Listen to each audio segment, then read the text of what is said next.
right, we should be lined up on the live stream.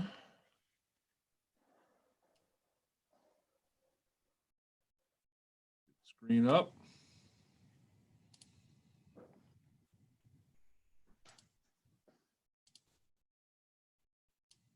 All right. Everybody see the screen? Yep. All right. Can you make it a little bit bigger or not? That fills up my entire computer screen. You got a bigger screen than I got. Apparently, I got a little tiny one where I can see all the people, and I got a big one where I can see the agenda.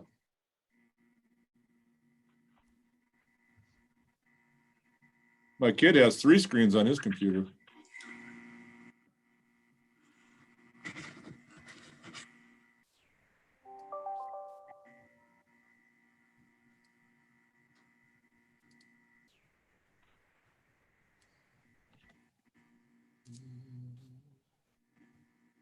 Whom are we missing?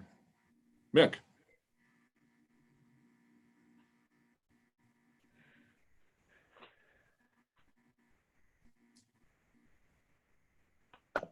Is Tim on yet? Yes. Okay. He's the phone number 8611.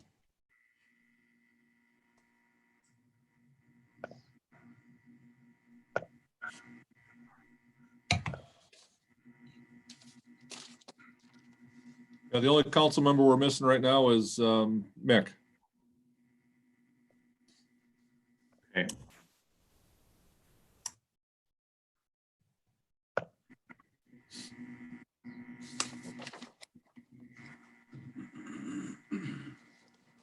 Left hand.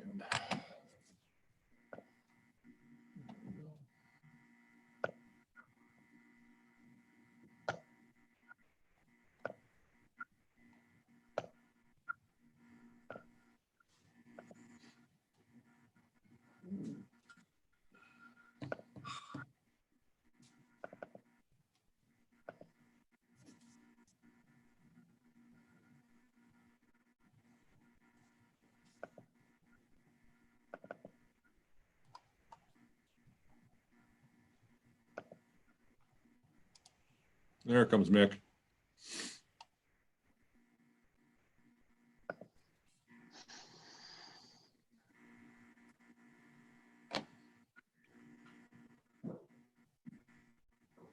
There he is. Is he all ready to go? Mick, you good to go? Yep, I'm good. All right. Is that everyone, Brian? 1, 2, 3, 4, 5. Yep, got 5. Okay. Welcome to the Monday, May 18th regular council meeting. We'll call the meeting to order at 7:02 and let the roll call show that all council is present. We will open up public comments at this time. Brian would be moderating that. If there's a public comment down in the on your screen, if you click on participants, there is a raise hand feature in there. If you have a public comment, please hit that raise hand and Brian will call you out for your public comment. This is an opportunity for members of the public to address the city council on issues that are not on the agenda. The council will listen to concerns, but will not take action on the issue at this meeting. The council may request staff to look into the matter and report back or schedule it for a future meeting. At this time, do we have any public comment?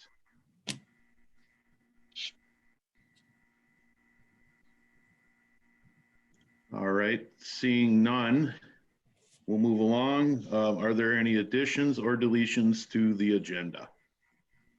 No additions on my end. Trying to get Patty here. Okay. Patty, you got anything to add? No, I don't have anything to add to the agenda tonight. Thank you. Okay, thank you. I'll entertain a motion to adopt the agenda. I'll make a motion to adopt the agenda. Second. Second that motion. We have Bob as a first and Dennis as a second. Brian, would you like to call the roll? Butch, Yep. Dennis, Yes. Mick, Yes. Bob, Yes. Tom. Yes. Motion carries. There are no public meetings tonight, or no public hearings tonight. We'll move along to the consent agenda. I'll read through those real quickly. Do we have anything to add to that before I do that? We have nothing to add to the consent agenda tonight. Okay, I'll read through that. 5.1 is the approval of minutes. 5.2, approval of claims in the amount of $86,910.50 and prepaid claims in the amount of $31,978.40 for a total of $118,888.90. 5.3, approve alternate date for citywide cleanup. The Public Works Advisory Board is recommending Saturday, August 15th, and the new date for the citywide cleanup. 5.4, approve recommendation of the Public Works Advisory Board to purchase a 119-gallon water heater to replace the water heater in the water treatment plant. 5.5, approve recommendation of the Public Works Advisory Board for the purchase of a replacement pump for the digester at the low quote of $13,308. 5.6, accept resignation of Jesse Stevens from the Volunteer Fire Department effective April 24th, 2020. 5.7, accept resignation of Jenny Stevens and Jesse Stevens from the ambulance service effective April 30th, 2020.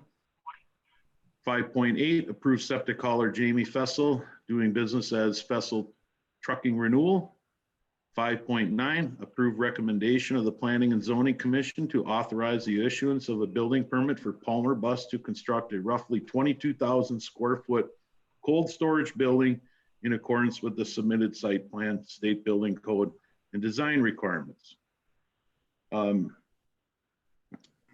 Do we have a motion to approve the consent agenda? I'll make a motion to approve the consent agenda as read. I'll second. Butch has made the first motion. Bob has made the second. I would like to make one comment before we do the roll call. I would like to thank Jesse and Jenny Stevens for their service to the fire department and ambulance department. It is very sad to see them move on, and they will be greatly missed. Is there any other comments about the consent agenda? All right, Butch, Butch, Nope. Dennis, I have no further comments and I would vote yes. Oh, Bob. very good. Yes. Mick, Yes. Tom. yes. Motion Motion carries. Reports and presentations. We'll start off with 6.1, the police department report. Chief Hintz. Yeah, good evening, Mayor, Council. As you'll see in our synopsis for the month, we had 155 calls, which is down quite a bit compared to average. Again, we'll put that towards the stay-at-home order by Governor Walz. Just not as many people out and about, so obviously our call load has gone down. With 155 calls during April, we did patrol. It didn't get on that sheet in front of you, but we did patrol 4,326 miles during the month. Been doing a little bit of housekeeping at the office. Still have the guys working on some open investigations from months back, and even a couple that have came up here. So we're working on closing those out. Been dealing with a couple squad maintenance issues on Squad 50 and our older squad. It looks like it's going to need new headlights. They're all fogged over. So I've been in contact with Joe down at NNG on different avenues we can do that without spending a bunch of money. And then as for the cars for Minbid, been still continuing to work with that, waiting on where I'll speak with Street Supervisor Raymalt. I know the street department has a pickup truck that is coming out of service and will be going up there. So we'll put them all on Minbid at the same time.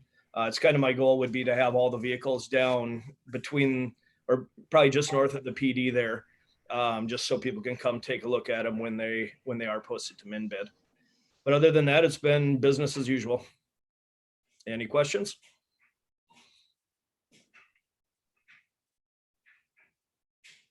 Thank you, Chief Ince. Thank you.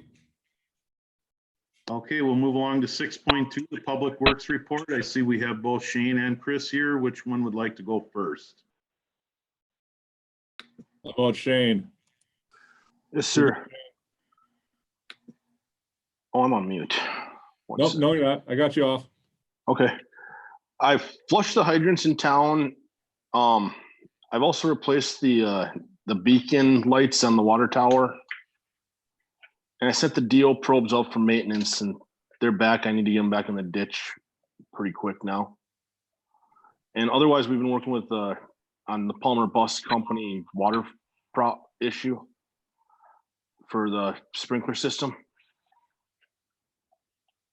What is the issue? They want to know if they have what their pressure, where their lines go exactly.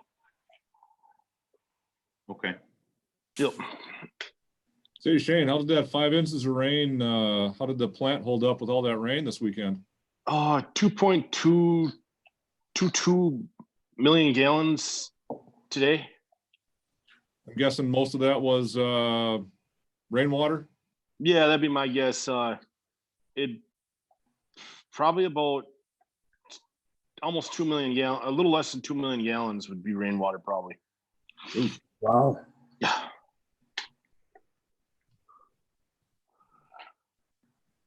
Any questions for Shane?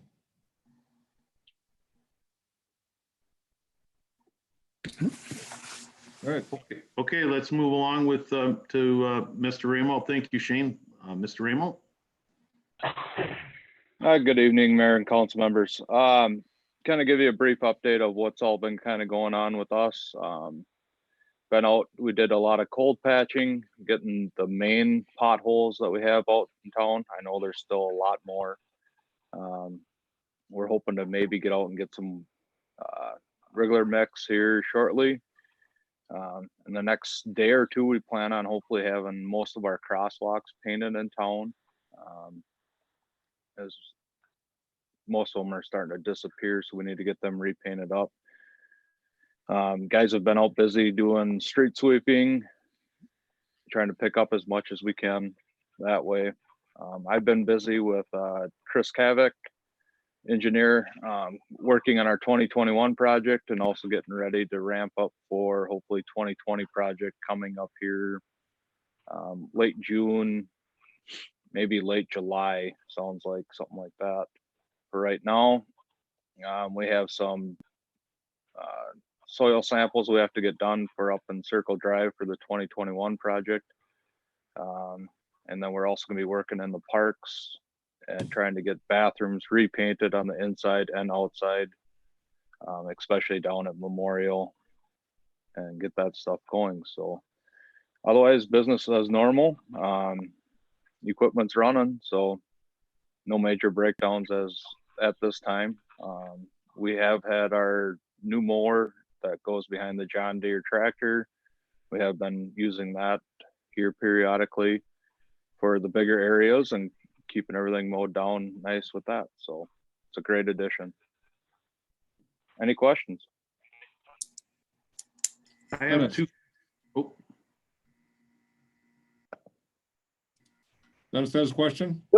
Question, I've got a, Chris, when does the new truck arrive? New truck is it's here, here. just getting it Where lettered. is it?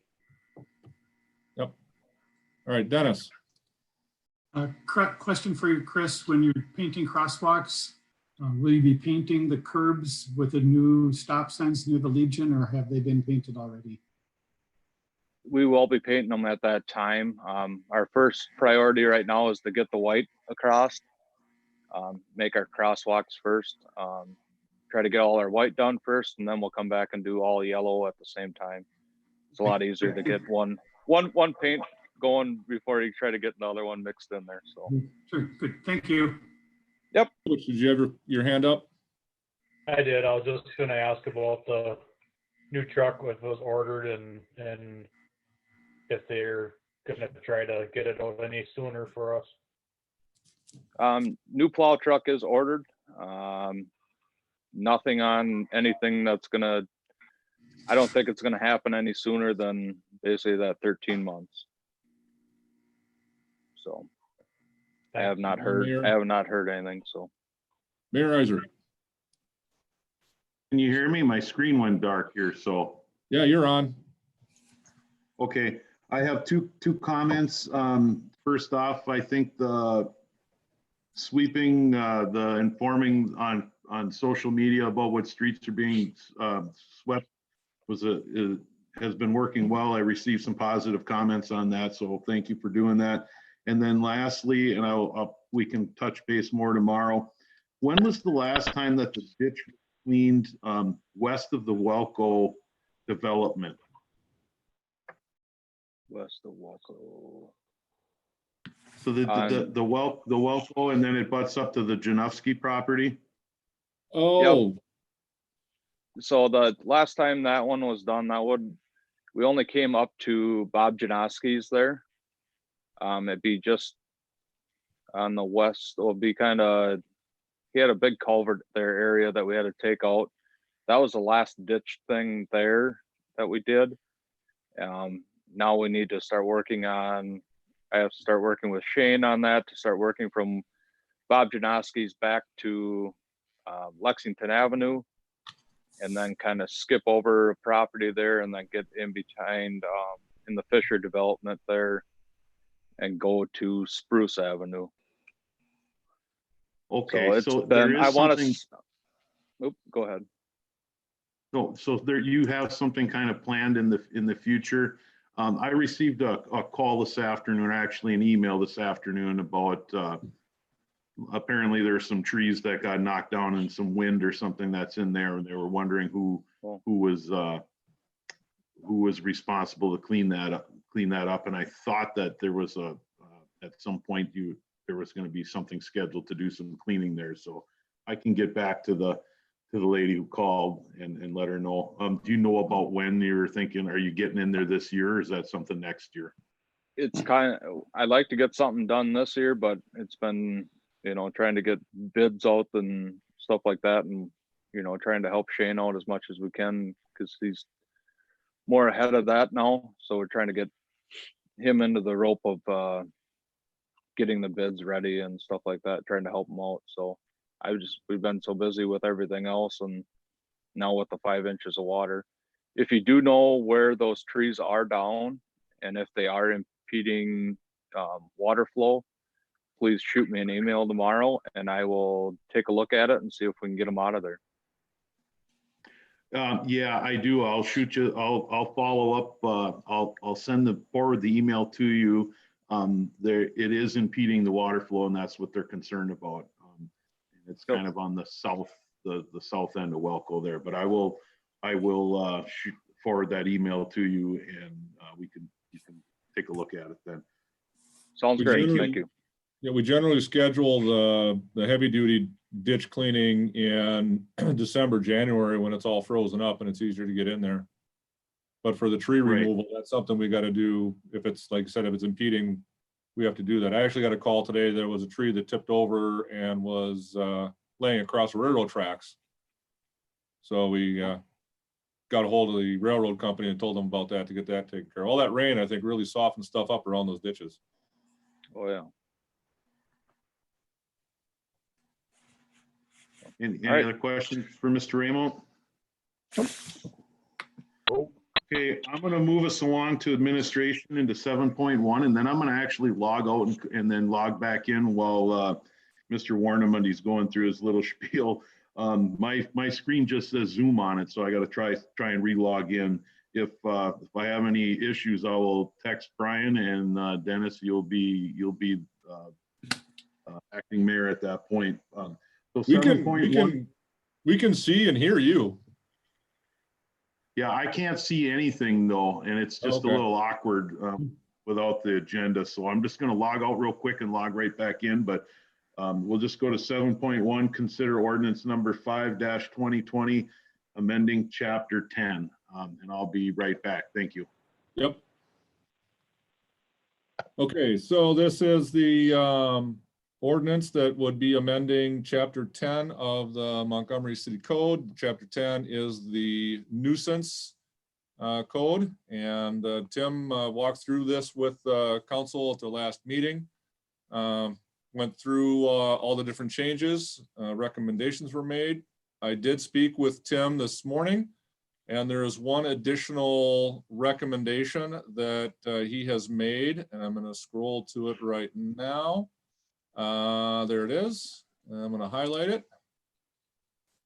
So this spot right here, it is 15.07 subdivision 4. It was brought to Tim's attention that there's a definition, or we use vehicle and motor vehicle throughout the chapter, and we don't have a definition for it. So Tim is suggesting that this ordinance also add subdivision 4, which specifically states definition of a vehicle or motor vehicle shall, as used throughout the Montgomery Code, the term motor vehicle or vehicle shall have the same meaning given in Minnesota statute section 169.011 as amended from time to time.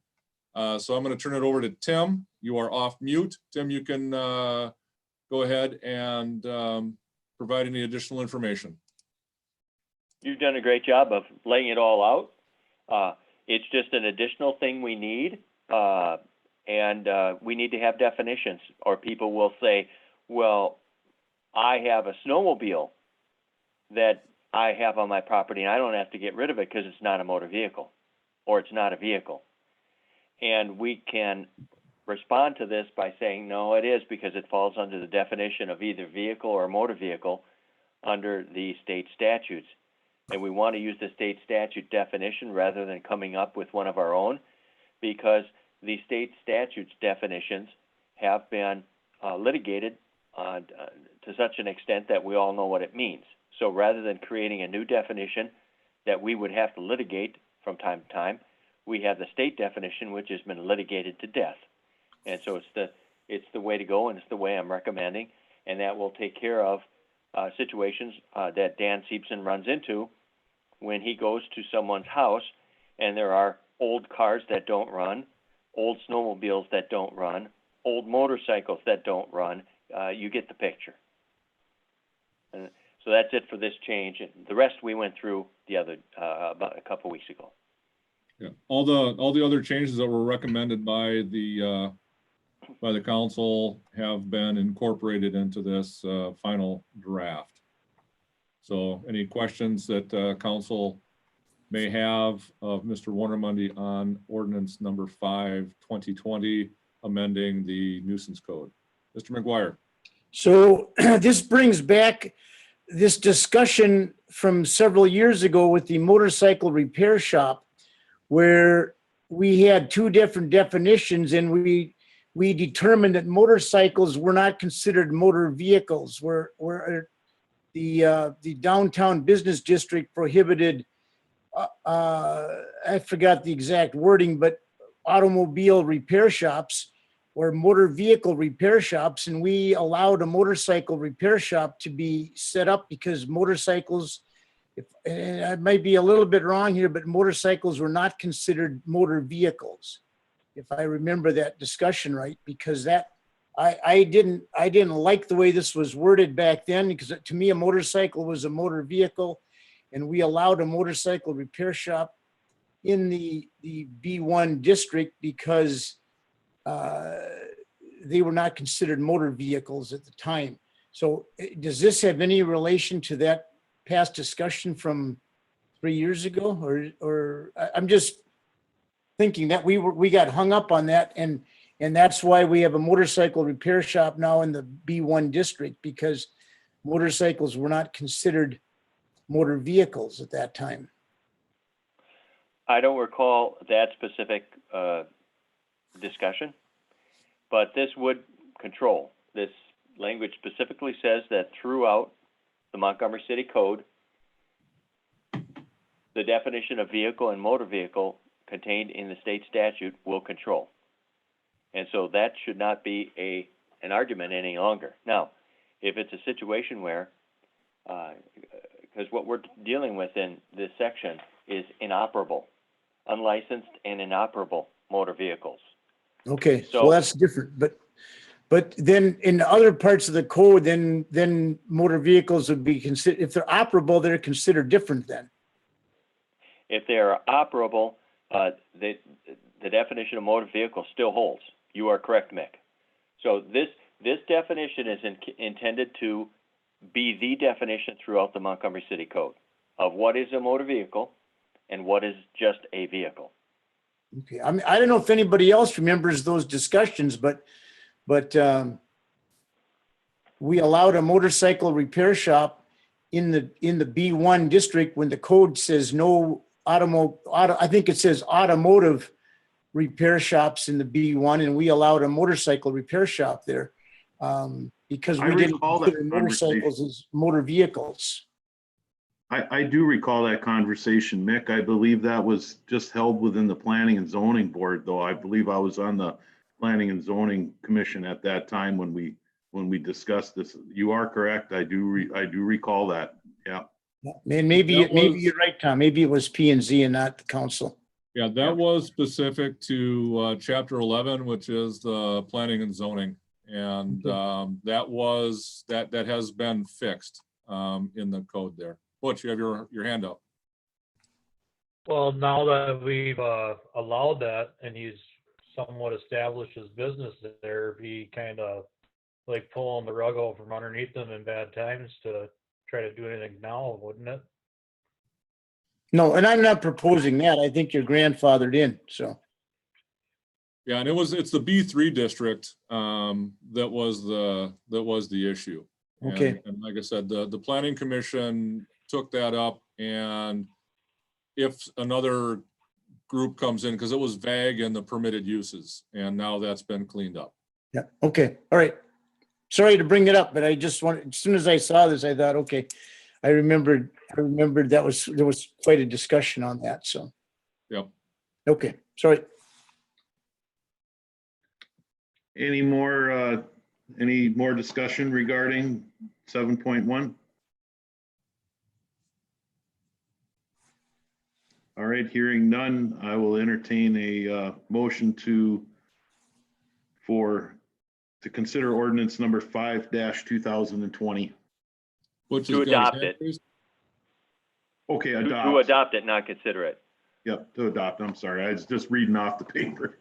Yep, Butch? Just consider the second reading then, or do we have to waive it?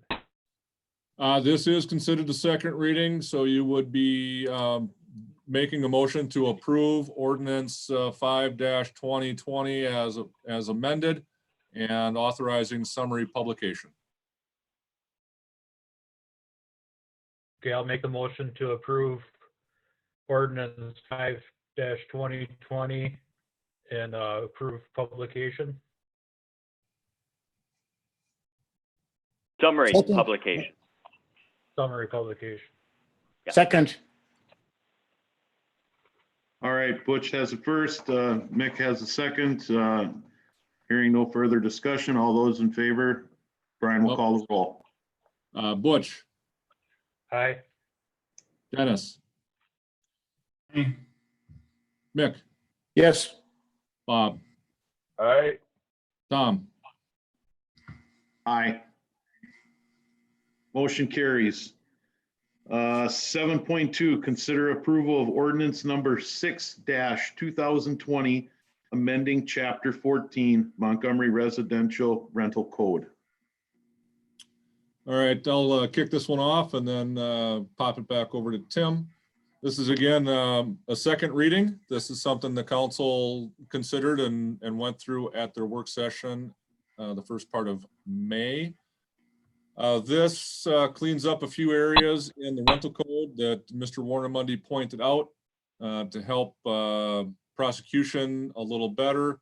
There's some language about notifying the city when they discontinue operating their property as a rental, and notification processes and things of that nature. So Tim, take it away.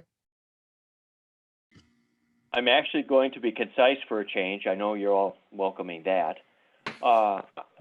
We already talked about this as much as I need to. If you have any questions, I'll answer them, but we already walked through Ordinance 6, 2020 at the last meeting, and I have nothing further to add.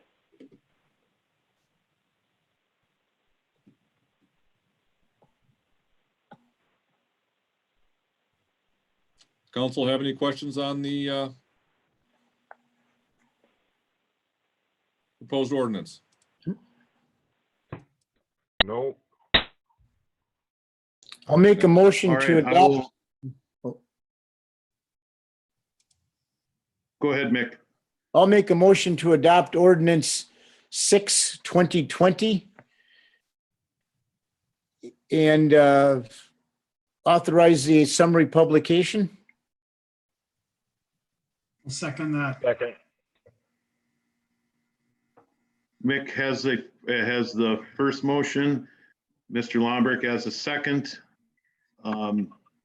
Any further discussion? Hearing none. All those in favor, Brian will call the roll. Butch, Aye. Dennis, Yes. Mick, Yes. Bob, Aye. Tom, Aye. Motion carries. 7.3, consider approval of ordinance number 7-2020, amending chapter 12 of the Montgomery City Code as it relates to platting and subdividing. okay, this is another very easy one. This is again second reading of this particular ordinance. Tim discovered through the last platting process that we did that we require the mortgage holder to execute and sign on the plat.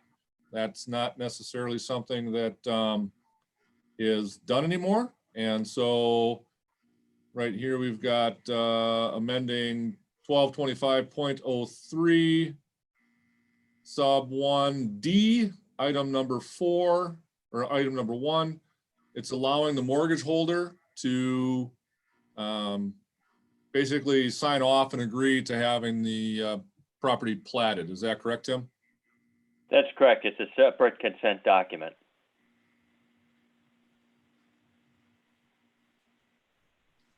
So any further questions on that?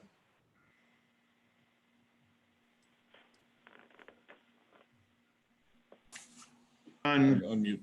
Am I still muted? Nope, not anymore. There we go. Hearing no further discussion, I'll entertain a motion to consider or to approve ordinance number 7-2020. I'll make a motion to approve ordinance number 7-2020 and authorize summary publication. Second. Mr. Lombrick has a first, Mr. Kubish has a second. Any further discussion? Hearing none. All those in favor, Brian will call the roll. Bob, Yes. Mick, Yes. Dennis, Yes. Butch, Yes. Tom, Yes. Motion carries. Move along to 7.4. Consider prorating 2019-2020 on-sale liquor licenses. Mayor, members of the council, at the work session that was discussed, because of the stay-at-home order and the governor's orders limiting business for on-sale liquor establishments, it was discussed whether or not there should be a prorating of the liquor licenses for our establishments that have a full liquor license that is an on sale, would not apply to the off sale, the brewery or someone that does not have a full liquor license, that maybe they just have beer and wine sales. And so the establishments that were primarily impacted by this are the American Legion, the Happy Hour Bar, Monty Bar and Hotel, Montgomery National Golf, Palace Bar, Playmore Lanes, Rustic Farmer, and the White Front. It was discussed to prorate it basically for the balance of this year unless there was some change in the governor's order. We know that on Wednesday, the governor is going to be announcing a little bit of easing on in-service restaurants, bars, bowling alleys, etc. So the recommendation that we have would be to prorate the 2019-2020 liquor license for the first half of March, basically from the date that the order went into effect, March 16th, for all of April, all of May, and then have the refunded amount of $328.36 go back to those establishments listed. Apparently the plan is from the governor is to have the bars open up again on June 1st in some capacity. Okay, any additional comments?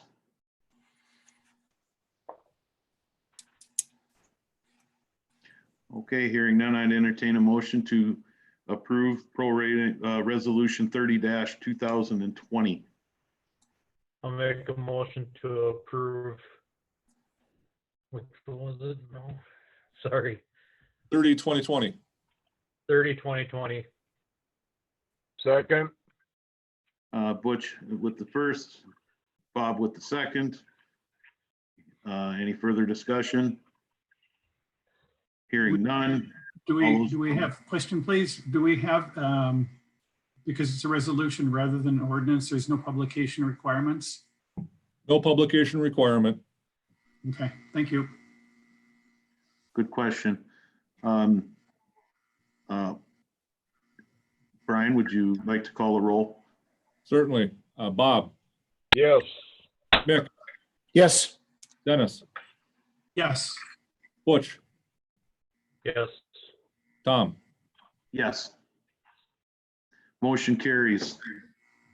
7.5, consider adoption of resolution 31-2020, establishing a plan to eliminate the deficit in the general capital fund, Fund 401. Mayor, members of the council, this again was discussed at the last work session. The auditor and I have been working together to try and come up with a way to eliminate the $700,000 deficit in the general capital fund. And just briefly to walk through it, essentially what that plan is to continue levying the amount that we have been in the past for the 2012A bond.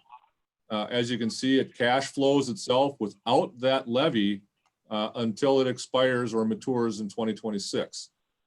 We'd continue to do that levy of approximately $138,000, as you can see in the table below here, in 2020, 2021, 22, 23, and 24, and apply that levy to the deficit reduction in the general capital fund.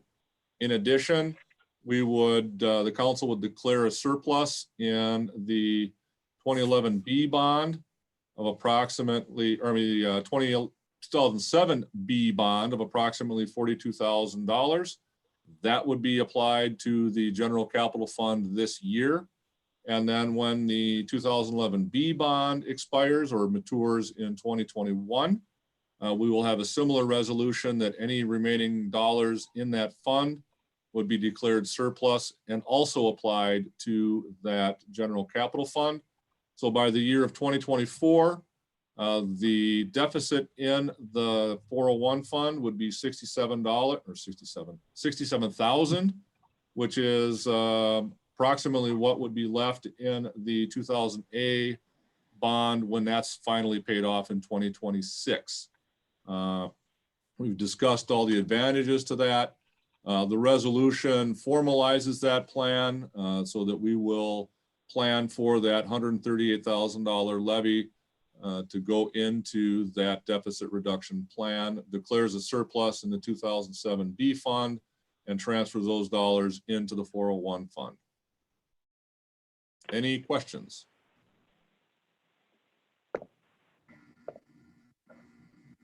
Tom? The one question that I would have is with this resolution, declaring the surplus in those existing bonds, would we need to go back to declare that surplus, or is this going to take care of this all in one deal here? We will go back because that's just an estimate for the 2011 B bond as far as what might be left in the fund. We will come back in 2021 with a resolution declaring the actual surplus, the total amount that's there. It may be less, it may be more. And then, so we do that in February or March actually it'd be March or April of 2021, because the final payment will be made February 2nd, 2021. Okay, thank you. Any additional discussion? Make All right. a resolution or approve a resolution 31, 2020. The deficit reduction plan for Fund 401. Second that motion. We have Bob with a first, Dennis with a second. Any further discussion? I want to make one comment before we call the roll. I'd like to thank Brian for coming to put this plan together. Like I stated in the work session, this is something that continually comes back to us during our audit report and presentation. And I want to say thank you for coming up with a solution that's kind of eliminating an issue we've had for many years. So good job, Brian. Thank you. And just one comment, I think it was Butch that made the motion. Okay. Yes, it Butch. was, yeah. Yep, Butch made the motion. Okay. So all those in favor, Brian will call the roll. Bob, Yes. Mick, Yes. Butch, Yes. Dennis, Yes. Tom. Yes. Motion carries. We'll move along to 7.6, consider recommendation from Public Work Advisory Board on park facilities. I know they had a meeting this afternoon. It was very interesting. So go ahead, Brian and Dennis, and you can present the outcome. Okay. Mayor, members of the council, we do not have a graphic or anything like that for you on this because the Park Commission had their meeting this afternoon at 4:30. But because it's a kind of a critical decision, we added it to this agenda, and we'll just give you a verbal report on the recommendations of the Park Commission. The first recommendation that the Park Commission considered is the fate, as it were, of the music in the park. We were planning to have 5 events this year, starting in June, 2 in June, 1 in July, and then 2 in August. Because of our current situation and the current restriction on the number of people that can gather and the concerns that some of the bands had with regard to coming down, plus food trucks and whatnot that also expressed some concerns about participating. The recommendation of the Park Commission is, or the Park Board, is to suspend the music in the park and see if at all possible we might be able to do something in August. I think that captures that recommendation. So that's the first recommendation that the Park Commission has for the council. The second recommendation the Park Commission has for the council has to do with the status of the playgrounds, shelters, and other facilities in the parks. The recommendation is to remove the fencing around the playgrounds, to remove the fencing around the shelters, leave a couple of picnic tables in each of the shelters at the parks, and then allow the use of the facility. We will put signage up that effectively says, where's my note? Important public advisory, the playgrounds are open, but play at your own risk. Says that we don't sanitize or clean them and that we require social distancing following the governor's and the Department of Health and CDC requirements, no more than 10 people, that kind of thing. And then the bathrooms, they're recommending the bathrooms not be opened this year, or at least at this time, due to the pandemic issues. And then allow the Baseball Association to put up the batting cage and then utilize the facility, the fields and the batting cage in strict accordance with the executive order on 10 or fewer people and obviously sanitation and so on and so forth. Chris and Dennis, did I miss anything? That sounds good. That was very good capsulization of a very long meeting. Yep. So those are the two main recommendations of the Park Commission. Is there any further action really required by council at this time, Brian? Or is this just something that we, approve the recommendation, or do we need to make a motion on this or not? I think the council, since they're an advisory board, I think the council would need to make a motion to approve the recommendations of the Park Advisory Board. Okay, I was kind of thinking that too, since once we declared the emergency, we closed those facilities down. So I think it'd be good to make a motion on that. I'll entertain a motion to approve the recommendation by the Park Advisory Board.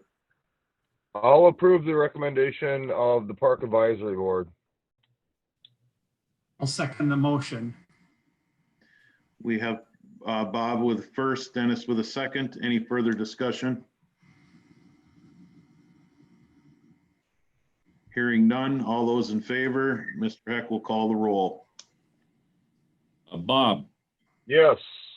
Butch, Yes. Dennis, Yes. Mick, Yes. Tom. Yes. Motion carries. 7.7, 2020 to 2021 budget planning. Before Brian goes into his work, into his presentation, again, there was a lot of time, a lot of thought that went into this. I think you did a great job putting this together, so thank you for that. Go ahead with your presentation. Okay. Mayor, members of the council, I have been chatting with Tom a little bit off and on. He's been getting a lot of information from his Mayor's Association on the financial difficulties that some cities are experiencing or plan to experience. And in preparation for what we might encounter, particularly in the second half of the year, the state's going to lose $2.5+ billion in revenue. And if the national economy continues to slug along the way it is with the unemployment and whatnot, there may be an issue coming into the second half. And that's of more concern to us than the first half. We're probably going to be getting our first half taxes without too much of a problem, as well as local government aid. However, if we have a slump in the property tax collections in the second half, every 1% we don't collect is about $15,000 in revenue.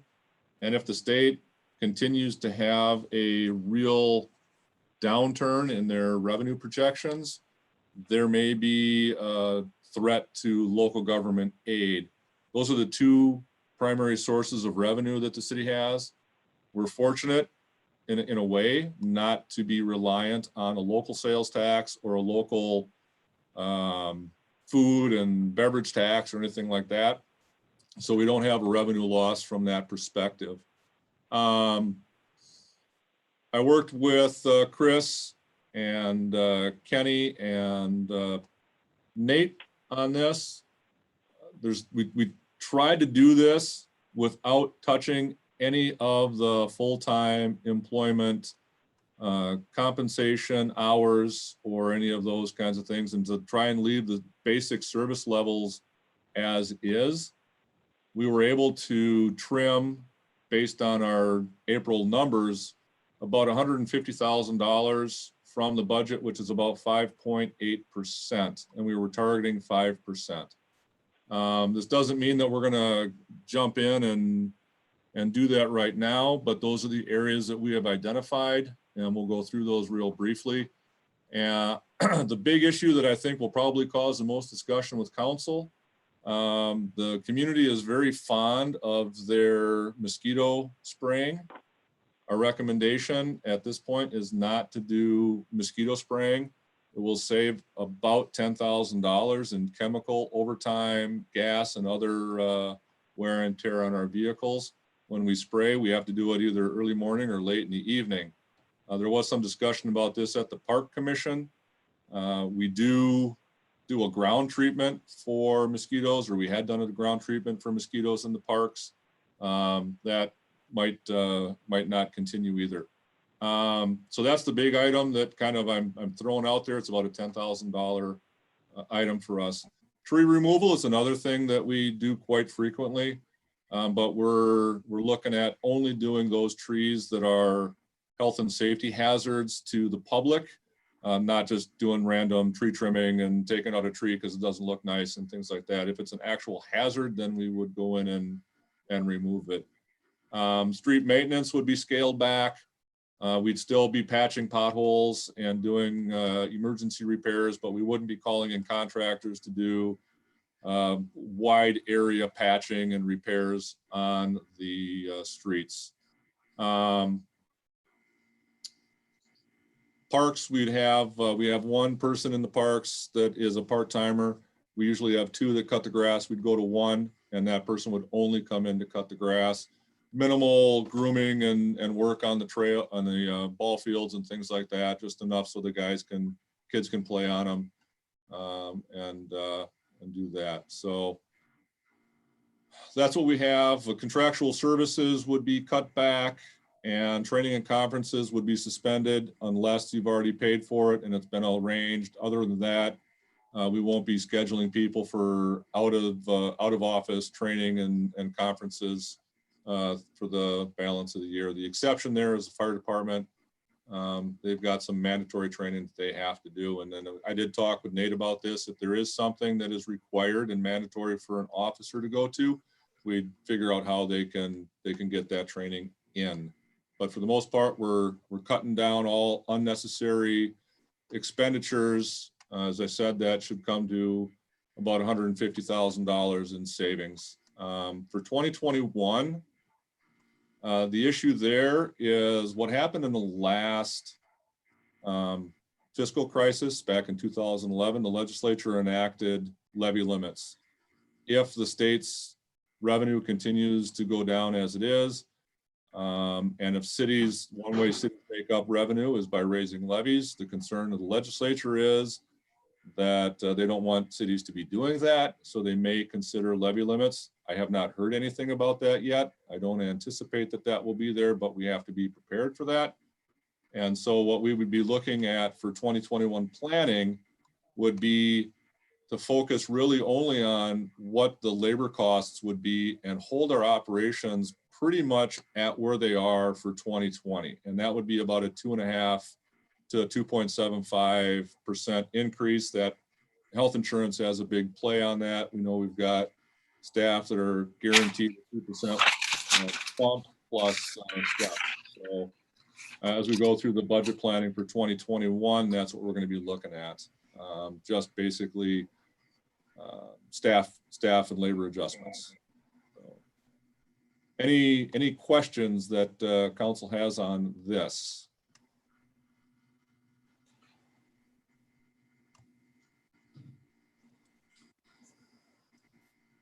Departments have any questions? Dennis, you got your hand up? Go ahead.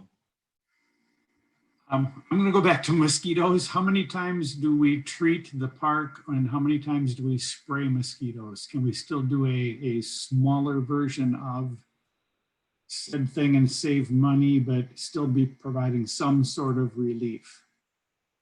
I'm going to turn that over to Chris. Go ahead, Chris. Basically, fogging town is usually done at least twice a month. roughly. All depends. A lot of times it depends on weather. The chemical to spray in the parks, I would have to relook up at that price of what it would cost on that. Normally that's done at least once a month for the grass areas, and it all depends a lot on weather too, on how much rain we get and stuff like that. So that's kind of information. I think I kind of covered it, Dennis, or? Okay, yep, that answers the question, but is there a way to continue doing even a scaled back version of the treatments? You know, cut them all and cut them in half and save half the dollars at least. The chemical for the London fogger, I mean, we use a really good chemical. I can look into a cheaper chemical, but I don't know what it's all going to do. The London fogger that we use, the Anvil 2+2 right now, I mean, it does a good job with that. It's up to you guys. I guess we could scale back, but then you're also talking overtime and all that stuff too. So why don't, and I know Mick has got a question here too, but Chris and I can sit down and put our heads together and maybe we can come up with a scaled back plan that we can bring back to council. Okay, that would be good. Thank you. I had two questions. One was, do we still throw those control pellets in the holding ponds? yes, So could that be continued? I mean, it can't cost that much money to throw those pellets in there. but for the ones that we do now, we went to a one that lasts all year long. I mean, it's roughly $1,000. Okay. I mean, that's minimal, you know, Do but we I have, mean, do we have any of that on hand, Chris, or not? I believe I still have some. I don't know if I have enough to do all the ponds. Okay. I can check on that, and I'll come back with Brian on that we look at a scale back situation, and we'll have some numbers for you guys for product to put in ponds and product to possibility of fogging through town. Okay. All right. That covers what I had. Okay. Butch, you got your hand up? I was just wondering if council or if others could volunteer time to help out with this to save some costs. That way we're still getting a service that people probably feel they already paid their taxes on it and that they come to expect it, if it was make it any more reasonable or possible. We can certainly, as I said, when Chris and I, we can talk about that and see how we might be able to do something there. Yep, I think that we'll come up with a little bit of a plan, and I think we can send something out to you guys, and we can go from there. Tom? I'm going to talk about mosquitoes too. Yeah, that's typically one of the bigger complaints that I get in the summer, at least last year. And I'm sure Chris is aware of it, and Brian, because usually when I'd get the complaints, I'd find out, when are we spraying next? I would like to see some sort of program continue, even if, you know, the budget stabilization plan that Brian came up with is excellent. But on a full overhead scale, the $9,000-10,000 is quite a fraction of it, and I would like to see something still be in place. They do get really bad. They do get out of hand. People request often, when are we going to spray again? So bring it back. That I would ask if you could bring it back. That's all that I have. Yeah, the other thing we can kind of argue a health and safety issue there, because mosquitoes, that's why we spray and control, because they do bear illnesses. Yeah, and I think I like Butch's thought. I mean, if I knew how to do it, I'd certainly volunteer my time to do it. If it meant saving some labor costs. So but I don't know if that's even feasible. I We'll do know look this into it much is I know Lee Center does not spray, and I'm not sure. I don't think Lonsdale sprays either. And they leave it up to the residents. So, you know, do we do something like that? I mean, I spray here at home, you know, myself on top of what the city does.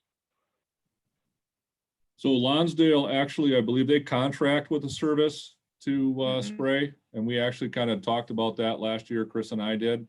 And I do know that Lee Center does not spray, but Chris, is that right? Does Lonsdale contract? Lonsdale does contract, and Lee Center has started to contract just for their parks.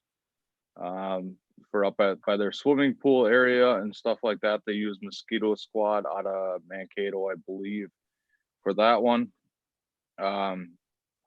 Going with a contractor, it's way more expensive. So that's here nor there. But I mean, yes, most towns are doing some kind of treatment now. I know a lot of people in Lee Center would love to have their whole town sprayed like we do, but they just don't have the money for it. So, Tom, Last item to kind of go off of what Bob was saying about how a lot of people treat their own yard. I do the same.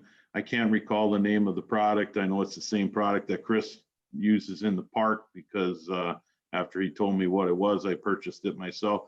Maybe it's even something that we could, I wouldn't say provide, but you know, if we scale this down, maybe we could provide some education of what this product, that the ground spray that you use, maybe we could provide some of that information of where you can get it, so that people can still do it themselves.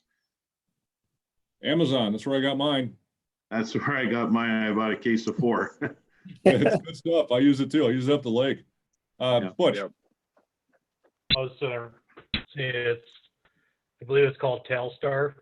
I got it at Co-op in the center, and $62 a gallon of it, and it's gonna last me probably 2-3 years before I'd use up that much. So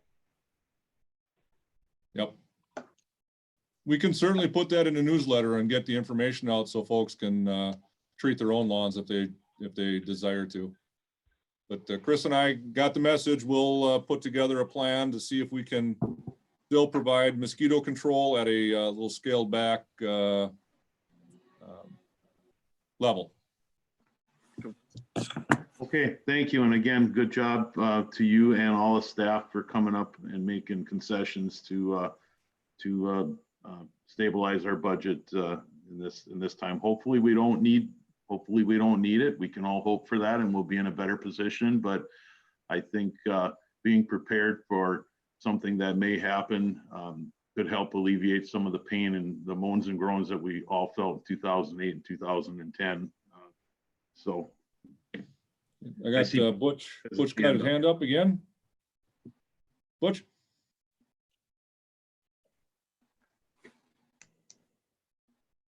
You got to unmute yourself. I can't unmute you. You've overridden my control. sorry. I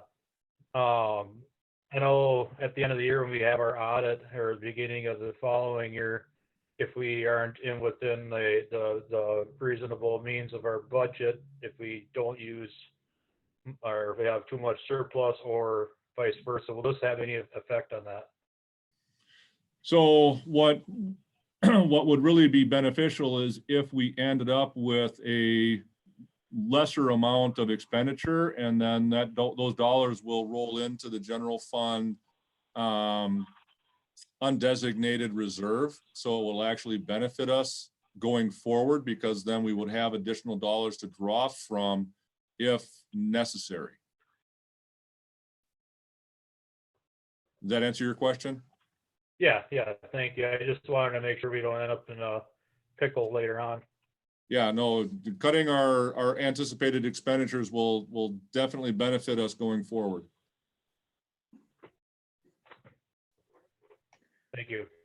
any additional questions? All right, we'll move along to 7.8. I guess I'll start this off. Discuss letter to support local businesses. Several cities in Minnesota have sent letters, and in some cases, a resolution asking the governor to allow for more flexibility and allow more businesses to open safely in order to help save the local businesses. So I asked Brian to put this on the agenda over a week ago, and some things have changed since then, obviously, because the governor has loosened some of the restrictions on his EO. But the common question that I was receiving was from businesses, primarily the bars and restaurants, because there's been some action that has happened in other communities and other cities where they've created resolutions to, send a letter or, basically showing support for their local business and urging the governor to try and find a solution to open more safely. Mostly that came from bars and restaurants. So I think that's kind of where we're at now. I mean, for the most part, I think most of the businesses in Montgomery are allowed to be open, other than the entertainment type of stuff.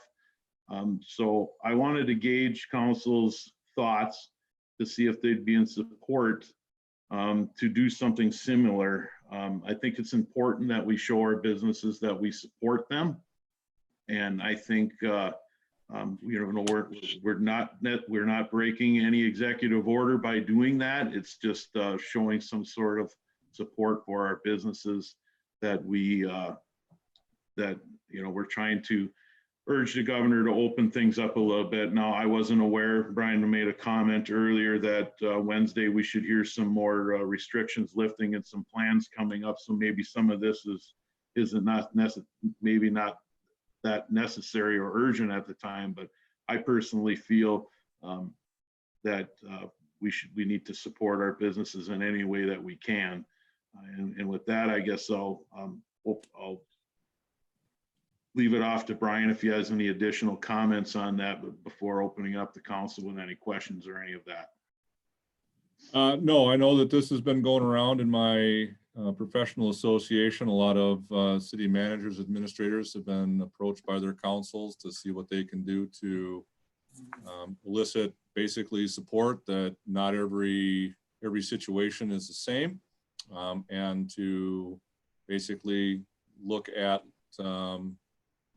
softening of some of the restrictions. And again, as I mentioned, and Tom did, the governor has directed his people to have a plan in place for bars, restaurants, salons, and other places of public accommodation for opening in some way, shape, or form starting June 1st. And that plan is supposed to come out by the 20th of May. So I'm assuming that on Wednesday, during the governor's press conference, they will lay out what the opening requirements will be for these establishments. Dennis, you have your hand up. Go ahead. I would certainly support, as one from the council who took action earlier this evening to reimburse the liquor license fees, and also as a member of the EDA. The EDA did 2 rounds of grants to local businesses who've been severely impacted. So we have been taking constant effort and making constant effort in the direction of helping to save local businesses. I would support some kind of a letter to the governor to encourage him to allow more flexibility as he moves forward in his planning. Hey, Tom, you have your hand up. Go ahead. So in my research, I did some little bit of research behind this. I took a look at some cities that have done this in support of their local businesses. And I also looked on the League of Minnesota Cities website, and they have, they don't show any samples on their website, but they do have a section in there that they do have some sample resolutions, which I don't know if we necessarily need to do a resolution or if we want to do a letter from the council, but there are samples of both that are available at the League of Minnesota Cities. If this is something that council chooses to do at this time, I think maybe getting one of those sample letters might be a good idea to get us to a good starting point. Or, you know, if Brian feels comfortable in putting a letter together, or I can myself, and we could pass it, he could pass it around and get some feedback. I would like to do this rather quickly. I don't want to, if this is something that council's going to support, I would like to try and get something sent out by the end of the week and not have to wait till work session to approve something that may end up already being in full of, things may already be opening up at that time. Yeah, resolution probably wouldn't be, we'd have to have that resolution drafted, and wordsmithing a resolution during a council meeting has proven a challenge at times, even just to make small amendments. So I think there are several samples out there. Putting a letter together and then getting it out would be much preferable if you want to do it quickly. So Councilmember Kubish has his hand up. Go ahead. I as well would support the letter, definitely, to show our support of these businesses that, you know, I couldn't imagine being told you can't do something that you're dependent on, and then to have it being drug out and drug out and drug out. So I would actually, in the letter, I don't know if it's possible or not, but to try to get it open a week even sooner than the June 1st, because I think a lot of these businesses are really, really suffering, and the sooner the better. That being said, is it possible to draft a letter and then like email it to each member of council to kind of fine line it and speed up the process a little bit? Absolutely. That was kind of my same thought, Butch. I was thinking that if either myself or Brian, I mean, if we could put something together and he could send it out to each one of us, and we could correspond individually, so we're not making any action and you know, violating any open meeting laws or anything like that. And at the end, you know, we all kind of throw in our little 2 cents and get this. Like I said, I'd like to get this letter sent out by the end of the week if possible. I know that that's kind of tasking for you, Brian. I mean, you have already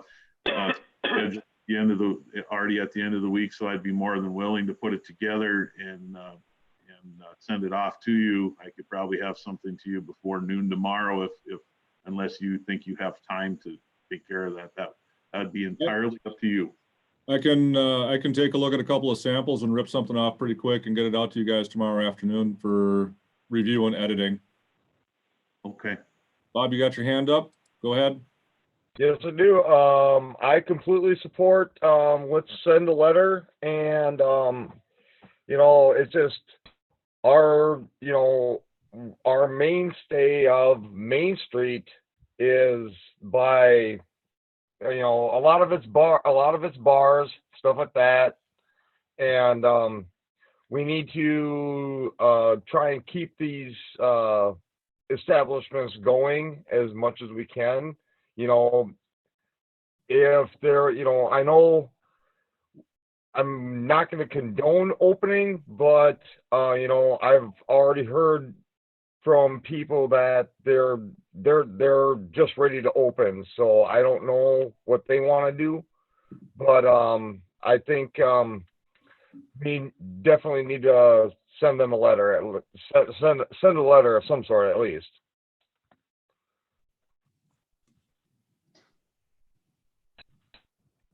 Okay. Next guy's hand up. I'll go along with that. I think that's all good. And I really do think the governor's going to have quite an announcement here on Wednesday. So it may be for nothing, but I think it's still a good thing to do to show some support for our local businesses. And, you know, there's always 2 sides to this. And I just want to share, I was on a landscape call today at Dr. Mike Wilcox's house in New Prague. And I don't know if people follow Mike Wilcox, but he's been doing his COVID programs on K-Check, and he's very, very involved in this. And so when you talk to a bar owner, you probably come away with one perspective. And when you sit and you talk to an emergency room doctor for a half an hour, like I did this afternoon, you have a little different idea of how this thing is working too. And so there's kind of two sides to this. And I think we all need to be aware of both sides of that conversation. So. Tom? I did have a couple bar owners that did contact me last week. That's kind of what led me to ask Brian to put this on the agenda. And you're definitely right, Mr. McGuire. I mean, there is two sides. And surprisingly, after I had the opportunity to talk to the individuals and kind of explain some of the, the unknowns and things like that, that could possibly happen or could possibly affect their personal business. The understanding was really there. I think everyone is anxious to see everyone start to get back open and see these businesses start to thrive again. There's no question about that. So I think this is the least thing that the city council could do. Show the support that we feel for their business. I mean, this is the bread and butter of our community. You look at just about any sort of event that goes on, and you look at the donations and you look at the volunteers, and it's always it's local businesses. Without local businesses, things just wouldn't be able to happen in this community. So I'm very strong feeling that this is a good place for city council to get some sort of letter together, send it off to the governor's office. Like I said previously, we're not violating any EO. We're just showing support for our businesses that are in our community. And I'm very thankful and very proud of each and every one of you on council that we're all in agreement on this. I had a feeling that we would be, but I just want to say that I'm very proud to be working with a group that has the same thought-minded as I think on this, that our businesses are vital to our community success. So, thank you.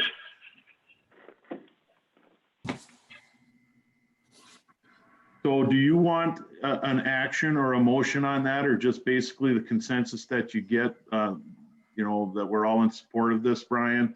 Is this something that you would sign, that we would want to sign the city council, or sign as the city of Montgomery, or each council member individually on it? I mean, I don't think we necessarily need a signature as much as, something at the end of the closing that this would be Montgomery City Council. I think the best way to do it is to, Butch has a question here. Go ahead, Butch. I'll just state that we could just make sure the letter included that it was a unanimous 5-0 decision that we all support this. Yeah, I was gonna mention that in the easiest way, and what I've seen in others do, is it's basically the mayor signs it, but then each individual council member is also listed as in support of the letter. So it is a unanimous, the whole governing body is behind the push, I guess it were, to move along in a safe manner and allow businesses to open up in a safe and secure environment. So I'll work that up, and I'll get it out to council very quickly here in the next, by noon tomorrow. Bob, you have your hand raised. Go ahead. Yeah, I put it back down. Okay. It flashed and it caught my corner of my eye, so. Okay. Well, that looks like that's pretty much the end of the administration portion. So let's move on to staff and council reports. The 8.1 minutes of boards and commissions, we all have that in our packet. So we will we can all take a look at those. Brian, do you have anything to add to the staff reports at this time? I do not have anything at this time, but I see Dennis has his hand up. So Dennis? I always have my hand up. In talking with residents recently, two concerns have come up that have been brought to me, and I've heard one of these twice from two different people. I'd just like to express a concern, maybe ask the question, is Chief Pavic in the meeting, and is he available to answer or give information on a question? One is relating to a crack in the fire department that's getting worse. Do we know how bad that is, or how big the crack is, or if we're doing anything to resolve that? That's the first of my two concerns. Ken yes. is on. Go ahead, Ken. Yes, there has been a crack in the building. I know in the 2016 when they came through and kind of assessed everything, they faulted it on poor drainage around the building that got into the footings. I think we've been monitoring it members have been looking at it for 20 years, and yes, there is a crack there. I don't think it's, from everything we hear, it's nothing structural besides letting a little air through a little gap, but it has been looked at, in those meetings and there's engineers aware of it. Okay, good. And the second comment that I've heard then is one relating to the safety center facility discussions that have been ongoing. An idea was brought forth, and I just wanted to share it. I know it's not a topic on the agenda tonight, but I wanted to share it just for council to be putting it in the back of our minds for future discussions.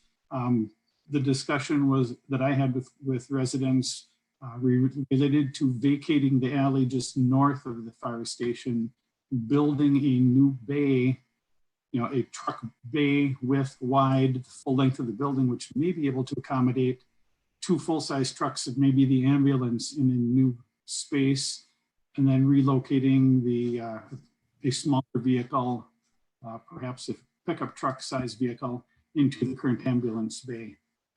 It would cost maybe a bit less, and it could also address the crack issue that we have going on, because that is is it in the northeast corner?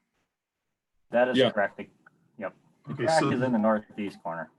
northeast. So building on that side could help address that issue as well, because an outside crack would become an interior space. Those are my concerns. Thank you. I guess if I got a second to comment on that Sure. well, that north wall is a whole load-bearing wall on a pre-stress spancrete ceiling. Oh, okay. So removing the north wall is completely out of the picture without immense engineering. The electrical service comes in the north side. It's not just as simple as slapping on a bay and something quick and easy. It was looked at, I know, times before, of vacating the alley and adding a bay, but it's not a quick, easy fix. And I don't know if the square footage we gain would be really worth the dollars we'd put into it. Was kind of the decision made years ago on it. Okay, good to know. I'll relay that information. Thank you for the background on that. Hey, Chris, you got a question? Me? Yeah, just on the building part of that too, there is stormwater that runs through that alleyway. Okay. So we'd have to work around that and stuff too. So just food for thought. I figure I'd better throw that in there since that's there too. So. Hey, Butch, you got your hand up? Go ahead. I actually had it up for a different reason, but building off of what Dennis had to say and asked Kenny, have we had any bids for having that crack fixed or the foundation somewhat repaired? That's directed to me. We have not had any bids. It's just been the engineer's opinion of basically roof water penetrating down to the footings and then settling it a little bit. Their thoughts where it's settled, and that's where it's at.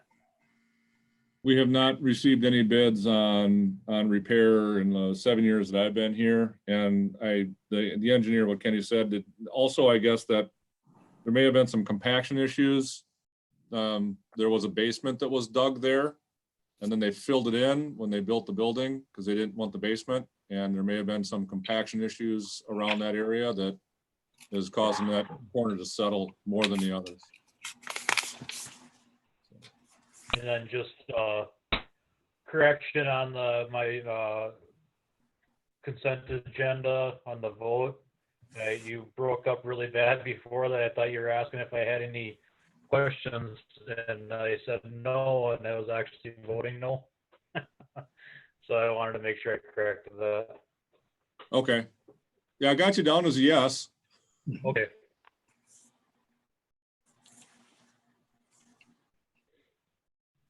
Any other? Do we have any other council reports before I move into the mayor's report? Mick? I just have a question. This is going to kind of go back to I thought of this during our previous discussion with the letter writing. And I'm going to assume, Brian, that you're all on this, but I know this has created some real controversies in some communities. But when the governor starts to lift his orders, his executive orders for salons, bars, and restaurants, which I anticipate happens, those will come with some pretty strict restrictions, and enforcement of these new restrictions has been very controversial in some communities, where some communities have totally ignored the restrictions. Some have had some kind of a patchwork of enforcements. And I have a feeling that we'll be on top of that, but I guess I just want to bring that up because more than likely this will happen before we meet as a council, either in a workshop or in an official meeting. And I just have some concerns that we would follow the restrictions that'll be laid out by the administration. So Tom and I have talked about this, and I've talked to Attorney Warren Monday about it as well. There've been a couple of communities have passed resolutions that openly say that they're a constitutional city and so on and so forth, and will not enforce the order. Short deal is we have no constitutional authority as a city. The only authority the city has is that which is given by the state. If the state doesn't say that we can do it, we can't do it. And right now, the governor issued a lawful executive order under the law using the authority provided under that emergency statute.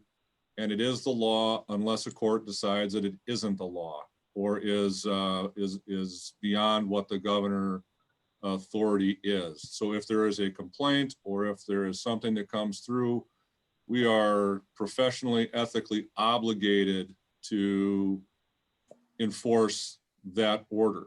And actually, the big issue, there's the series of restaurants in St. Cloud or in the St. Cloud area that publicly stated that they were going to open regardless. The state sued for injunction, basically a temporary restraining order. Judge in St. Cloud did sign that temporary restraining order, ordering that business not to open and to follow the executive order. There will be a hearing on the temporary restraining order on Thursday in front of this judge. Also, the state has the authority to take licenses away, both liquor licenses and food licenses. And I believe they have the authority to issue a $25,000 per day fine for each day that they are a business is in violation. So the statement of a city, we're not going to enforce it. One, it puts staff in a really difficult position, but it doesn't carry any weight whatsoever because the state can step in and basically do it. Yeah, well, I think my concern probably had to do kind of with occupancy levels once the restrictions are lifted, because I'm sure there'll be occupancy restrictions, and once restrictions are lifted, we'll have to see what the state guidelines will be, and then we would follow the state guidelines, I assume. I would hope that all the business owners, all the bar owners and bowling alleys and all that kind of stuff will follow those guidelines and requirements very closely, because it protects them and it protects the customers in the community. So I would hope that they do that. Tom? So I think, I guess my question is more towards Mick. Are you asking that the police department would enforce those guidelines, or are you just kind of curious of how? I guess if the governor's orders are that a liquor establishment can have 50% occupancy, and if our police officers drive by the building and it's packed, we're now in violation of the ordinance of the orders, the governor's orders. So how do we handle that as a city? That's an excellent question. I just want to know, so that if we're in violation, I mean, to give our law enforcement some guideline here, if the places are obviously over half, and I don't know what that restriction will be, but I'll guarantee you there will be restrictions on occupancy. And do we just look the other way and pretend we didn't see that, or do we deal with it? So I've actually, had some conversations, and I've discussed through the Minnesota Mayor's Association with different cities throughout the state. And I'm sure after I'm finished here, maybe Chief Hintz would want to chime in. But so far, what majority of the cities that I have been in contact with and in discussion with, they are going to go more along the lines of the educational versus citation wise once things start opening up. It's all unknown right now, but it seems the majority have been talking. If they see it, they'll make note of it, probably enter the establishment and use the educated approach and remind them what the executive orders are. And if it's something that continually becomes a problem, then it would be something that would at that point be directed toward the city attorney. I don't know if it's the right position for council to direct our officers to cite and create ICRs and try and enforce that. I mean, that could be very difficult for them. But I just wanted to let you know what I've been hearing from most of the cities in that email chain is at this moment, they're gonna begin with the educational approach and hope that most businesses are willing to follow the guidelines as best as possible. Obviously, there's situations that will be out of the business's control every now and then, but I think education is probably key. Chief Hintz, do you have anything to add to that? Oh yeah, thank you, Mayor. Yeah, I mean, we're kind of in the middle of a pickle here. Again, I think everybody, including the police department in the city of Montgomery, is itching for all of our businesses to return to normal, whatever that will be. But again, we've been under this executive order for approximately 2 months now. And come Wednesday, we'll find out more, but we're 2 weeks away, hopefully, from, all the establishments having some opening, being able to start to resume business as normal. But again, as was said earlier, the Attorney General is charging businesses that are in violation of the ordinance with a $25,000 per occurrence or potential, which would be, I think, devastating to any business. We as law enforcement, we do have the duty to enforce the laws and the governor's orders. We'll definitely take direction from the council. But again, I'd like to start out with education versus enforcement. I believe everyone's well aware of what they need to do and what they don't need to do at this point. It would be my intentions at this point, should a violation be noticed by Montgomery staff, that it would be documented. Again, are we going to shut anybody down? No. But again, we're talking after June 1st here, hopefully. But again, when it comes to the point of the amount of people in an establishment, like Mr. McGuire had stated, there's going to be capacity limits. And I don't know if Fire Chief Pavic, has those numbers of what each establishment can hold at a 50%, let's say, rating or capacity. But again, we're itching for everyone to be open as well. Again, our department or Montgomery Police Department will go after the direction of the City Attorney Warren Mundy and the council. But again, I believe per our orders from the state of Minnesota, we will have to document violations. And then we would go from there. And again, it's kind of a fluid situation. Again, it's my hope that everyone just goes by the EO and we open up and we can get back to business as usual. Butch has a question. Go ahead, Butch. I just wanted to state that, like you say, everybody's anxious to get open, and I would think that the owners of these establishments and restaurants wouldn't want to put any jeopardy on themselves of losing the right to be open. I know it sounds silly to call it the right to be open, but I guess in this time, that's kind of what it is. I agree. Yep. Well, thank you. I just feel like it could lead to some kind of trying situations, and I just want to be sure everybody's aware of it and kind of thinking, how do we, act going forward? And I wasn't trying to stir the pot or anything. It's on my mind, and I'm sure it's on everybody's mind how this is going to work. So. Yeah, it would be my last point here, and then I'll mute myself. Would be, to the business owners, to the community. We're roughly 2 weeks away. I guess we'll find out more on Wednesday, but let's just hold fast. And we don't want anybody to get in trouble. The police department doesn't want to be. I hope we don't pull an ICR, for any violation. That would be my goal. And then we can go back to business as normal, whatever that new normal will be. Thank you. Tom? I just want to thank Mr. McGuire for bringing that up. I think that's something that's been on the back of everybody's minds. I think Chief Hens has a good approach to start out with the educate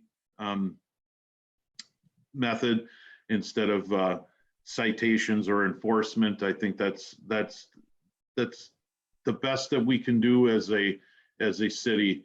I would say the best, but that's a good starting point for the city. The difficult part with our job sometimes is not only do we have to make tough decisions, but we also have to weigh out the risk management portion that is involved in it. I think our community businesses are smart enough, and they are anxious enough to get going that I don't anticipate any issues moving forward. I think we're all anxious to get things as back to normal as we can with the current situation. So thanks again, Mick, for bringing that up. That was something that I've been kind of was, how do I bring it up to council's attention, because it was on the back of my mind as well. So thank you for easing that for me. Okay. Any other council reports?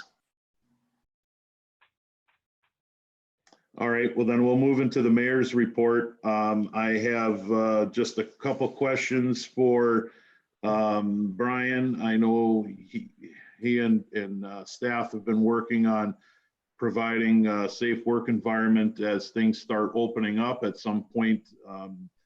Our city hall in the future, hopefully the more near future, but however long it takes till staff feels comfortable as we start opening up.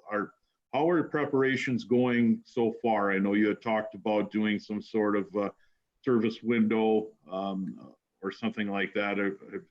Have you guys kind of came up with any determination on that yet? I need to touch base with Chris and kind of go over some details on that. We're still working on it. We think that's probably the best approach is to take one of the glass panels out and replace it with plexiglass and wood with a countertop. The other option that we've been kind of tossing around is doing something similar to what the Wayside Liquor has done with basically a big plexiglass frame on the desk to basically a giant sneeze guard is what we're looking at. So that's, yeah, we're still moving forward on that. Hopefully we can have something worked out and in process here in the next few days or a week. The other item on that is Patty and I have been talking regularly about how to manage and keep our election judges safe for the August primary and the general election coming up as well. Okay, thank you. Do whatever you need to do. I think you have council support behind you. The safe work environment is very important for all of us. So take your time, figure it out, and we'll be behind you. One other thing that I wanted to bring up was Brian reached out to me earlier during the week, or I should say earlier during the week last week, and he asked about we should bring up some sort of conversation at some point about when we want to I don't know what the proper term would be, but when we want to stop the emergency declaration. Personally, I'd like to see the emergency declaration go on as long as until we get most of these EOs that are kind of started to get relaxed and getting the building opening up. I would continue to like to keep the emergency declaration going at this time, unless council feels that we could end that at the moment, but I don't think that we should quite yet. Any input by council at this point?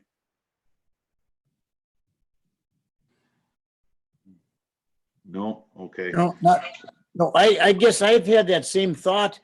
And I kind of thought, well, is this going to be our last Zoom meeting or do we have another after this? And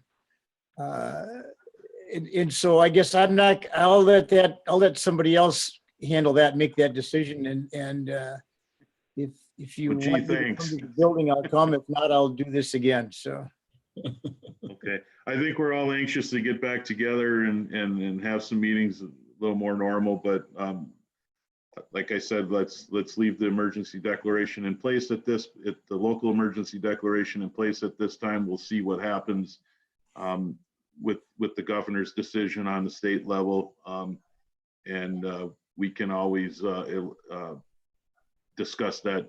Our next meeting won't be till late June, so we'll know more information on that if we need to. I'm sure, Brian, that's something that we could, if need be, we could call emergency or a special meeting to do that, but I don't see any rush into getting that done at this time. Do you? No, I just brought it up because that, again, that's another discussion that a lot of city managers, administrators have been having as well. How long do they keep it going? And, the reality is that the virus is not gone. It's not going away. It's going to be here for a very, very long time. And it's still very early on in a pandemic. I mean, everyone thinks that we're close to the tail end, but we're only 5 months into this, and most pandemics last 2 or 3 years. Not to be a downer. Okay. Well, thank you for that. And then the last thing that I had on the mayor's report is I wanted to thank each and every council member here and staff for everyone with putting the extra effort in, making concessions in their lives and different approaches. And this is something unique to all of us. I think we're starting to get a little better hang of it, although I still can't seem to get a meeting done under 2 hours, but we're getting a little better at it. And I think all of you as council and as staff, like I said, and as we have some guests where we had a couple guests in the audience earlier, for finding time in your busy schedule and odd schedule to fit these meetings in. That's really all that I have for the mayor's report. So if there's no other questions or comments, I'll entertain a motion for adjournment. So Tom, Yes. one thing did occur to me. There's a neighborhood meeting for the Circle Drive 2021 project. And that's going to be on May 21st. And it's going to be a go-to meeting, a remote meeting, virtual meeting from 6:30 to 7:30 PM. And I will forward the council the information on how to get into that meeting. I'll do that tomorrow as well. So you'll be able to sit on that if you so choose. Yeah, thank you. We talked about that earlier today. I asked for you to send me the link and you told me it was on the website, but there may be some council members that want to sit in on that. So thanks for reminding me about that. Yep. Anyone have a motion for adjournment? So move. Second, Bob has the first, Dennis has the second. Any further discussion? Hearing none, all those in favor signify with Brian in the roll. Butch, Yes. Dennis, yes. Bob, Yes. Mick, Yes. Tom. Yes. Motion carries. Councilman's adjournment at 8:45. Thank you, everybody. Thank Yep, you. Have a good night, everyone. Hey, Thunder,